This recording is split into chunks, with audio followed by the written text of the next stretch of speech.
And now a little bigger, better, more. Like everything is guidance. Like how we experience something is guidance. Our own emotions are guidance. Totally. When we're going out in Right. the world, if we match something or don't match something, that's guidance. How we feel about things, that's guidance. It's like I said that twice.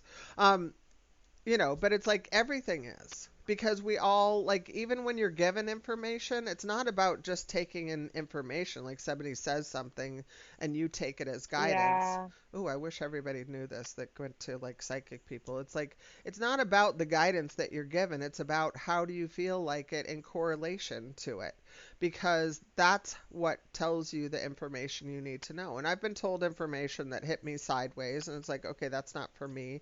I've also been told information that was triggering and ended up being for me, even though I didn't want it to be for Yeah. me. But it's kind of Yeah. like when you notice where things land, that's your guidance. Even I even tell people in session with me, it's like feel what resonates with you, like what's clear and what, a lot of things when I'm talking to people occurs to them as an already knowing, even if they didn't consciously know it before. Like there's a place it lands, right?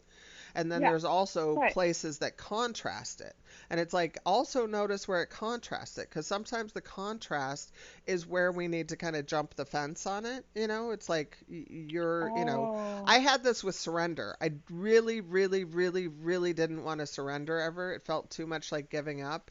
And I Yeah. knew it was significant, right? I knew it was significant as a tool because it kept showing up. And then once I started to do it, I realized, oh, that wasn't a contrast that was no, not that. That was a contrast that was I'm being triggered because this is a potential that I want, but I had a lot of baggage attached to it, right? Uh-huh. Because yeah, Right, but it's that's all, there. It's still it's funny there. because we talked about discernment so much, and it's like there's a part of this that is that internal, okay, what is this trying to tell me?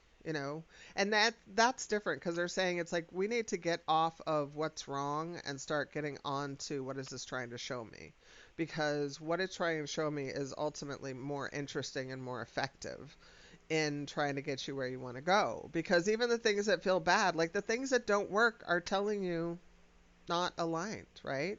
Things that feel bad, not Right. aligned. You're spending time with people you don't like, not aligned. Good to Not know. aligned. Not Uh-huh. not you're doing something wrong, because that's the old interpretation. You're not okay with other people or you Yeah. don't like other people or whatever. They're telling this to me because of how I've been.